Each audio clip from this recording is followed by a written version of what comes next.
यार इंडिया में ना हर एक इंसान का सपना होता है कि यार वो खुद के घर पे रहे।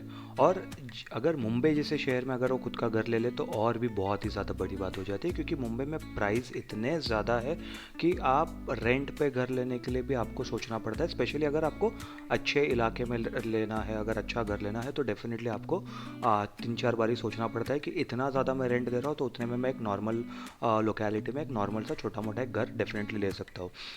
काफ़ी लोग 40,000 50,000 60,000 रेंट देते हैं और उतना ही काफ़ी जगह घर की ईएमआईज भी आ जाती है। लेकिन ये तो हो गई नॉर्मल घरों की बात। अभी एक कंपनी है Shri lotus developers and realty limited. ठीक है, ये कंपनी भी रियल एस्टेट में ही है, डेवलपर्स ही है ये।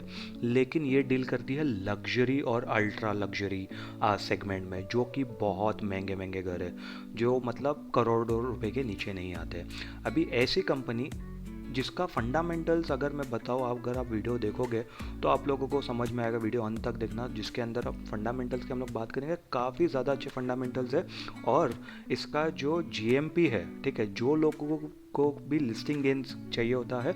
सुबह में मैंने एनएसडीएल का वीडियो डाला था, उसके अंदर लगभग 17% का उसका जीएमपी दिखा रहा था, बट इस कंपनी का जीएमपी 20% से भी ज़्यादा है।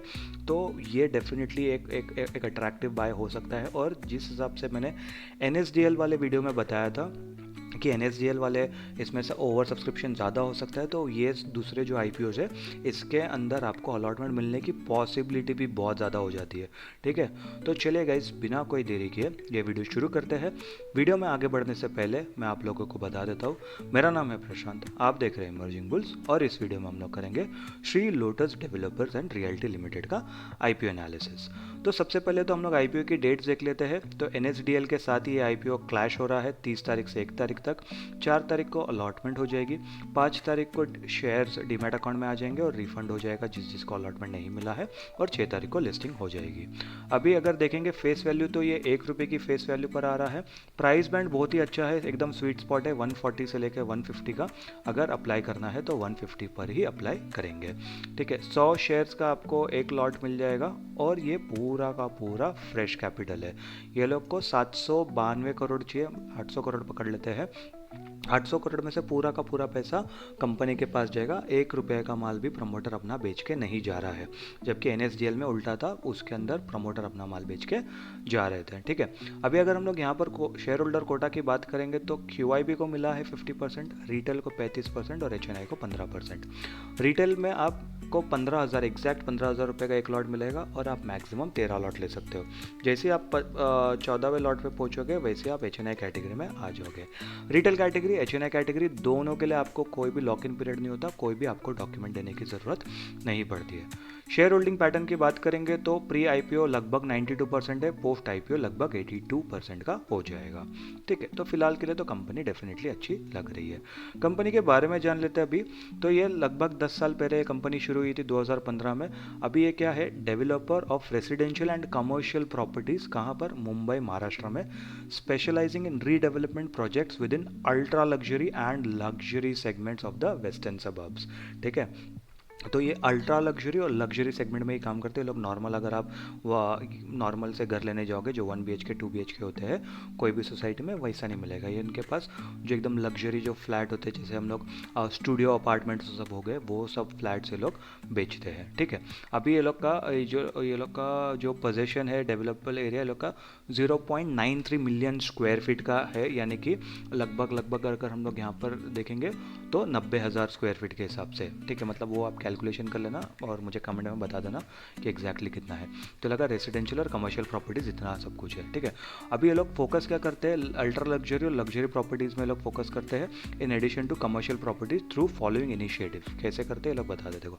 Construction and development of flats identified as 2 BHK and 3 BHK which are price range, सबसे लोवेस्ट प्राइस ही ये लोग का 3 करोड़ है, और जो मैक्सिमम ये लोग का जा रहा है वो 7 करोड़ है, वो लग्जरी सेगमेंट में है। ठीक है, फिर वो लोग इसको पेंट हाउस भी वो सब देते हैं जो 4 BHK के ऊपर वाले होते हैं, जिसका प्राइस 7 करोड़ के ऊपर जाता है। और फिर ये लोग कमर्शियल ऑफिस स्पेस भी ये लोग डेफिनेटली वो सब में भी ये लोग का मतलब हाथ है, या वो लोग का इन्वॉल्वमेंट है। अभी कंपनी के पास क्या क्या है, 2025 जून तक का ये लोग के 4 प्रोजेक्ट्स कंप्लीट हो चुके हैं। 5 प्रोजेक्ट्स ऑनगोइंग है, यानी कि अभी तक चल रहे हैं, और 11 अपकमिंग प्रोजेक्ट्स है, यानी कि डेफिनेटली ये लोग कहीं ना कहीं ग्रो तो करने का सोच रहे हैं या ग्रोइंग फेज में है। ठीक है, अभी कॉम्पिटिटिव स्ट्रेंथ आप पढ़ लेना, वीडियो को पॉज कर देना या फिर स्क्रीनशॉट ले लेना, आप कॉम्पिटिटिव स्ट्रेंथ पढ़ सकते हो यहाँ पर। ठीक है, अभी अगर यहाँ पर हम लोग कंपनी के फाइनेंशियल्स देखेंगे तो रेवेन्यू ये लोग का 22% इंक्रीज हुआ है 2024 के मुकाबले 25 में, और प्रॉफिट आफ्टर टैक्स देखिए 91%, यानी कि प्रॉफिट सीधा डबल हो गया है मोटा मोटी।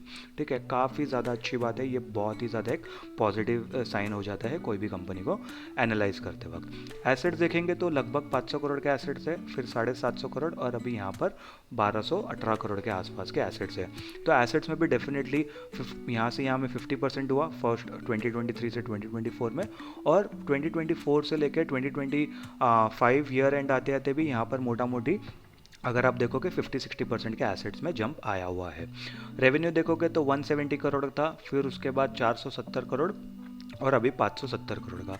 ठीक है, तो 2023 से लेके 2025 आते आते 3.5 गुना हो गए हैं रेवेन्यू। प्रॉफिट आफ्टर टैक्स की बात करेंगे तो पहले 17 करोड़ था, 170 करोड़ में 17 करोड़, यानी कि 10% प्रॉफिट मार्जिन था। फिर उसके बाद 450 करोड़ में आप देख सकते हो कितना ज़्यादा है, 120 करोड़, यानी कि मोटा मोटी अगर हम लोग कैलकुलेट करेंगे तो 26-28% का लोग का प्रॉफिट मार्जिन था। अभी अगर आप यहाँ पर देखोगे 570 करोड़ पे ये लोग का 228 करोड़ के आसपास का प्रॉफिट है, यानी कि ये 42-43% के आसपास हो प्रॉफिट मार्जिन है ये लोग का, जो कि काफ़ी ज़्यादा अच्छी बात है। और इसीलिए ये लोग का जो ये है पैट मार्जिन, जो ये लोग बता रहे थे कि profit after tax, sorry PAT margin नहीं, प्रॉफिट आफ्टर टैक्स लोग का 91% हो गया, क्योंकि लोग ने प्रॉफिट मार्जिन यहाँ पर इंक्रीज कर दिया है।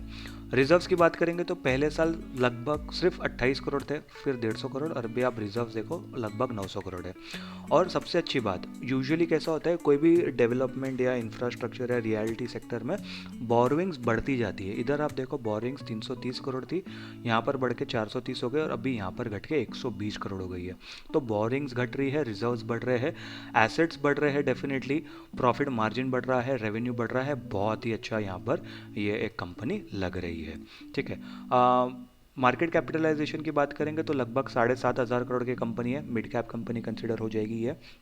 आर की बात करेंगे तो 25 के आसपास का है, आर 27 का है। डेट टू इक्विटी रेशियो एक इंफ्रास्ट्रक्चर या रियलिटी सेक्टर में 0.13 का, मतलब ये बहुत ही ज़्यादा अच्छा नंबर है। शायद ही आपको कोई कंपनी ऐसी मिलेगी जिसके नंबर्स इतने ज़्यादा अच्छे हैं और उसके बाद उसका डेट टू इक्विटी रेशियो भी इतना ज़्यादा कम है। ठीक है, प्रॉफिट मार्जिन जैसा कि मैंने बताया था कि 40-43% होगा, तो ये वही है, 41.5% के आसपास का प्रॉफिट मार्जिन है, और इबिट्टा भी 52.5 का है, काफ़ी ज़्यादा अच्छा है। R O E, R O C, debt to equity ratio सबके ऊपर वीडियो है चैनल पर, आप हो जाके देख सकते हो। ठीक है, प्राइस टू बुक वैल्यू 7 का है, ठीक ठाक है, मतलब इतना ज़्यादा बुरा नहीं है, इतना ज़्यादा अच्छा भी नहीं है।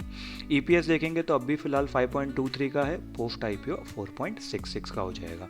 पीई रेशियो लगभग 29 का है अभी, और पोस्ट आईपीओ 32 का हो जाएगा। ठीक है, तो पीई रेशियो पीबी रेशियो दोनों के ऊपर वीडियो है, और बट दोनों एक वैल्यूएशन मेट्रिक है, तो वैल्यूएशन के हिसाब से मैं इसको फेयरली वैल्यूड से थोड़ा स्लाइटली ओवर वैल्यूड के हिसाब से देख सकता हूँ, बट ये इतना ज़्यादा ओवर वैल्यूड मैं नहीं कहूँगा इसको।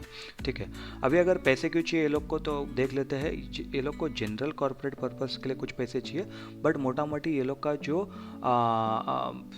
सब्सिडरी ये लोग के जो कंपनीज है, ये Richfield real estate private limited, Dhyan project private limited, Triksh real estate private limited, ये लोग का पार्ट फंडिंग और कंस्ट्रक्शन के लिए ऑनगोइंग जो प्रोजेक्ट है वो सब ये लोग को कंस्ट्रक्शन के लिए लोग को चाहिए 550 करोड़, तो उसके अंदर लोग को पैसे डालने हैं। ठीक है, तो कि काफ़ी ज़्यादा अच्छी बात है, क्योंकि आपके पास इतना ज़्यादा डेट है ही नहीं कि आप डेट कम करने का सोचोगे। ठीक है, थोड़ा बहुत डेट तो चलता ही है, रिजर्व्स भी आपके पास अच्छे खासे, प्रॉफिट पे आप प्रॉफिटेबल बिजनेस हो और 40% प्रॉफिट निकाल रहे हो, तो डेट इतना अगर आप धीरे धीरे भी कम करोगे तो भी कोई दिक्कत नहीं है, आपको ये अभी ग्रोइंग फेज है। ठीक है, तो ये काफ़ी ज़्यादा फिलहाल अच्छी बात है। चलिए पीयर एनालिसिस एक बार कर लेते, समझ में आ जाएगा कि कहाँ पर ये लोग स्टैंड कर रहे हैं। तो ईपीएस की अगर हम लोग बात करेंगे तो मोटा मोटी ईपीएस इतना ज़्यादा बुरा भी नहीं है सेक्टर के हिसाब से। ईपीएस अगर हम लोग देखेंगे सिर्फ 3-4 कंपनियों का ईपीएस ये लोग से मतलब डबल डिजिट में है, बाकी सारी कंपनियों का ईपीएस सिंगल डिजिट में ही आ रहा है। पीई रेशियो की बात करेंगे तो 32 का पीई रेशियो कुछ हो रहा था।